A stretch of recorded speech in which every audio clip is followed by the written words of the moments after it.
ಕಾಂಗ್ರೆಸ್ ಬಡ ರಾಜಕೀಯಕ್ಕೆ ಸುರ್ಜೇವಾಲಾ ಬ್ರೇಕ್ ಹಾಕುವಂತ ಕೆಲಸವನ್ನ ನಿನ್ನೆ ಮಾಡಿದ್ದಾರೆ. ಡಿನ್ನರ್ ಪಾರ್ಟಿ, ಪ್ರತ್ಯೇಕ ಸಭೆಗಳಿಗೆ ಬ್ರೇಕ್ ಅನ್ನ ಹಾಕಿ ಅಂತ ಹೇಳಿ ಸಚಿವರುಗಳಿಗೆ, ಶಾಸಕರುಗಳಿಗೆ ತಾಕೀತನ್ನ ಮಾಡಿದ್ದಾರೆ ಸುರ್ಜೇವಾಲಾ. ಸಿಎಂ ಬಣ ಒಂದ್ ಕಡೆ, ಮತ್ತೊಂದ್ ಕಡೆ ಡಿಕೆಶಿ ಬಣ ಇತ್ತು. ಸೊ ಎರಡೂ ಬಣಕ್ಕೂ ಸುರ್ಜೇವಾಲಾ ಈ ಸೂಚನೆಯನ್ನ ಕೊಟ್ಟಿದ್ದಾರೆ. ನಿಮ್ಮ ಹತ್ರ ಏನೇ ಅಭಿಪ್ರಾಯ ಇದ್ರೂ ಕೂಡ ಅದನ್ನ ಹೈಕಮಾಂಡ್ ಗಮನಕ್ಕೆ ತನ್ನಿ. ಪಕ್ಷದೊಳಗಡೆ ಮಾತಾಡಬೇಕು, ಅದು ಬಿಟ್ಟು ಬಹಿರಂಗವಾಗಿ ಹೇಳಿಕೆಯನ್ನ ಕೊಡೋದು, ಬಹಿರಂಗವಾಗಿ ಕೆಲವೊಂದು ಚಟುವಟಿಕೆಗಳನ್ನ ನಡೆಸೋದು, ಇದಕ್ಕೆ ಕಡಿವಾಣ ಹಾಕಲೇಬೇಕು ಅಂತ ಖಡಕ್ ಸೂಚನೆಯನ್ನ ಕೊಡೋದರ ಜೊತೆಗೆ ನಿಮ್ಮಲ್ಲಿ ಅಭಿಪ್ರಾಯ ಇದ್ರೆ ಹೈಕಮಾಂಡ್ ಗಮನಕ್ಕೆ ತನ್ನಿ. ಸಿಎಂ ಡಿಸಿಎಂ ಮುಂದೆ ಅದನ್ನ ಹೇಳ್ಕೊಳ್ಳಿ, ಆದ್ರೆ ನಿಮ್ಮ ಅಭಿಪ್ರಾಯಗಳನ್ನ ಮಾಧ್ಯಮಗಳ ಮುಂದೆ ಮಾತನಾಡಬಾರದು ಅಂತ ಹೇಳಿ ವಾರ್ನಿಂಗ್ ಅನ್ನ ಕೊಟ್ಟಿದ್ದಾರೆ. ಇನ್ನೊಂದು ಕಡೆ ಸಿಎಲ್ಪಿ ಸಭೆಯಲ್ಲಿ ಸಿಎಂ ಸಿದ್ದರಾಮಯ್ಯ ಬೇಸರ ವ್ಯಕ್ತಪಡಿಸಿದ್ದಾರೆ. ಬಿಜೆಪಿ ಆರೋಪಗಳಿಗೆ ಎಲ್ಲರೂ ಉತ್ತರ ಕೊಡಬೇಕು, ನೀವೆಲ್ಲ ಮಾತನಾಡದೇ ಇದ್ರೆ ಆರೋಪ ಒಪ್ಕೊಂಡಂಗೆ ಆಗ್ಬಿಡುತ್ತೆ. ಕಠಿಣ ಪರಿಸ್ಥಿತಿ ಬಂದ್ರೆ ಸರ್ಕಾರವನ್ನೇ ತ್ಯಾಗ ಮಾಡೋಣ, ಯಾವುದೇ ಕಾರಣಕ್ಕೂ ಪಕ್ಷವನ್ನ ಬಿಟ್ಟು ಕೊಡಬಾರದು. ಪಕ್ಷ ಮತ್ತು ಸರ್ಕಾರದ ಇಮೇಜ್ ಉಳಿಸೋದಕ್ಕೆ ಈ ಸಂದರ್ಭದಲ್ಲಿ ಅಂದ್ರೆ ನಿನ್ನೆ ಸಭೆ ಸಂದರ್ಭದಲ್ಲಿ ಸಿಎಂ ಕೂಡ ಮನವಿಯನ್ನ ಮಾಡಿಕೊಂಡಿದ್ದಾರೆ.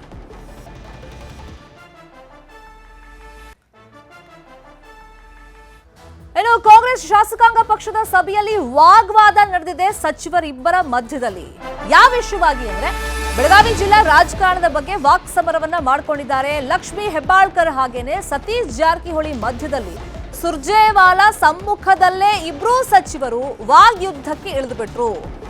ಬೆಳಗಾವಿಯಲ್ಲಿ ಜಿಲ್ಲಾ ಕಾಂಗ್ರೆಸ್ ಕಚೇರಿ ವಿಚಾರಕ್ಕೆ ಇವರಿಬ್ಬರ ಮಧ್ಯದಲ್ಲಿ ಅಲ್ಲಿ ವಾಗ್ಯುದ್ಧ ನಡೆಯಿತು.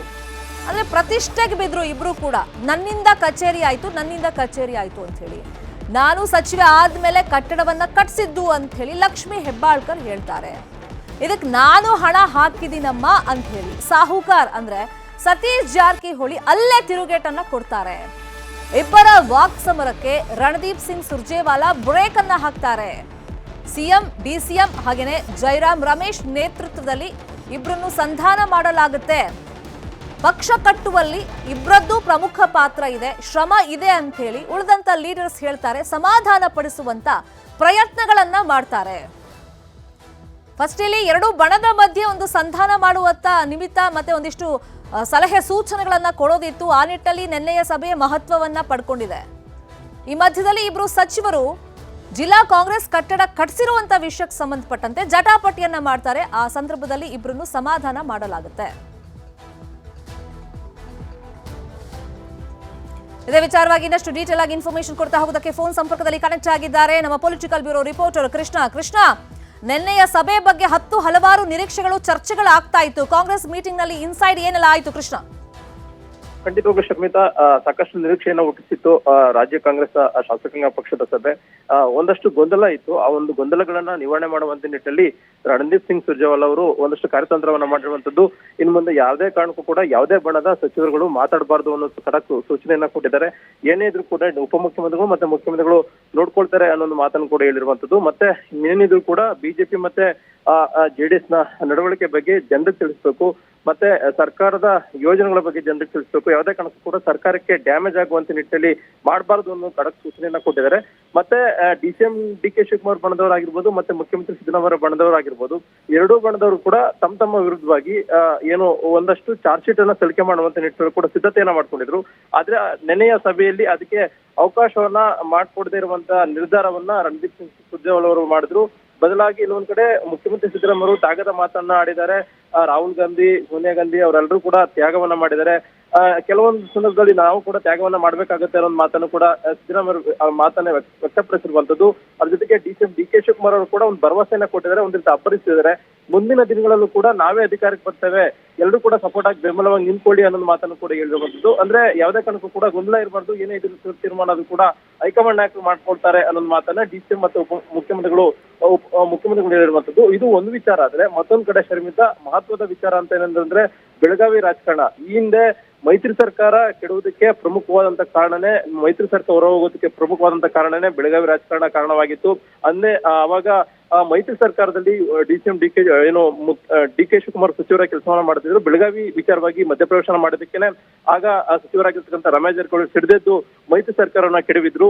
ಈಗ ಅದೇ ಒಂದು ವಿಚಾರ ಈಗ ಮತ್ತೆ ಮುನ್ನೆಲೆಗೆ ಬಂದಿರುವಂತದ್ದು. ಯಾಕಂದ್ರೆ ಬೆಳಗಾವಿಯಲ್ಲಿ ಲಕ್ಷ್ಮೀ ಹೆಬ್ಬಾಳ್ಕರ್ ಅವರು ಯಾವುದೇ ಕಾರಣಕ್ಕೂ ಕೂಡ ತಮ್ಮ ಪ್ರಾಬಲ್ಯವನ್ನ ಸಾಧಿಸಬಾರ್ದು ಅನ್ನೋ ಒಂದು ನಿಟ್ಟಿನಲ್ಲಿ ಸಚಿವ ಸತೀಶ್ ಜಾರಕಿಹೊಳಿ ಕಾರ್ಯತಂತ್ರವನ್ನ ಮಾಡಿದ್ರೆ ಅದಕ್ಕೆ ಸೆಡ್ಡನ್ನ ಹೊಡೆದು ಲಕ್ಷ್ಮೀ ಹೆಬ್ಬಾಳ್ಕರ್ ಅವರು ಎಲ್ಲ ಒಂದ್ ಕಡೆಗೆ ಅಲ್ಲಿ ನಾನು ಪಕ್ಷ ಸಂಘಟನೆಯನ್ನ ಮಾಡಿದ್ದೇನೆ, ಪಾರ್ಟಿ ಕಚೇರಿ ಕಟ್ಟಿದ್ದೇನೆ, ಇಷ್ಟು ದಿನ ಆದ್ರೂ ಕೂಡ ಮಾಡಿರ್ಲಿಲ್ಲ ಅನ್ನೋ ಮಾತನ್ನ ಸಚಿವ ಸತೀಶ್ ಜಾರಕಿಹೊಳಿ ಅಂತ ಅತ್ಯಂತ ಪ್ರಬಲ ನಾಯಕ ಮುಖ್ಯಮಂತ್ರಿ ಕ್ಯಾಂಡಿಡೇಟ್ ಸಚಿವ ಸತೀಶ್ ಜಾರಕಿಹೊಳಿ ಅವರು ಅಂತಹ ನಾಯಕರ ಮುಂದೆ ಪ್ಯೂರ್ಲಿ ಬೆಳಗಾವಿ ರಾಜಕಾರಣಕ್ಕೆ ಅಲ್ಲಿ ಪ್ರತಿಷ್ಠೆಯನ್ನ ತೋರಿಸೋದಕ್ಕೆ ಪ್ರಾಬಲ್ಯ ಮೆರೆಯೋದಕ್ಕೆ ಮಾತ್ರ ಸೀಮಿತವಾಗಿತ್ತ ಲಕ್ಷ್ಮೀ ಹೆಬ್ಬಾಳ್ಕರ್ ಮತ್ತೆ ಸತೀಶ್ ಮಧ್ಯದಲ್ಲಿ ನಿನ್ನೆ ವಾಗ್ಯುದ್ಧ ಆಗಿದ್ದು, ಅಥವಾ ಈಗ ಈ ಹಿಂದೆ ಡಿನ್ನರ್ ಪಾಲಿಟಿಕ್ಸ್ ಮಾಡಿದ್ರು, ಸತೀಶ್ ಜಾರಕಿಹೊಳಿ ಕೆಪಿಸಿಸಿ ಅಧ್ಯಕ್ಷ ಸ್ಥಾನದ ಬಗ್ಗೆ ಮಾತಾಡಿದ್ರು, ಅದಕ್ಕೂ ಏನಾದ್ರು ಲಿಂಕ್ ಆಯ್ತಾ?